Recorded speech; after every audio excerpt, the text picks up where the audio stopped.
پێنگاوا ji rêber Abdullah Öcalan re azadî ji pirsgirêka Kurd re çareseriya siyasî dehê cotmehê li heftê û çar navendên cîhanê dest pê kir. Her ku diçe tevlîbûn û piştgiriya ji pêngavê re zêde dibe. Malbatên şehîdan ên Şehbayê banga tevlîbûna pêngava azadiya rêber Apo kirin û gotin dem dema azadiya rêber Apo ye.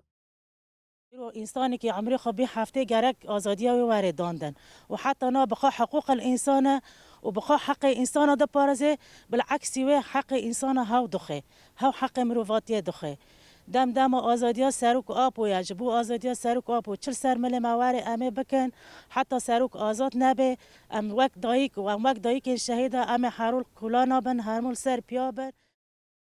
هروها malbatên şehîdan destnîşan kirin ku azadiya gelan bi azadiya rêber Apo ve girêdayî.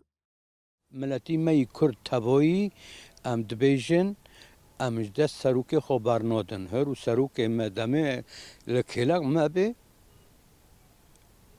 serok li kêlekê me bê em azadin. Gi serok ne li kêlekê me bin em ne azadin. Her û serokê me yî netewî di heps û zîndana da û hewa azad e lê em ne azadin. Herû bi êrî sermedotên.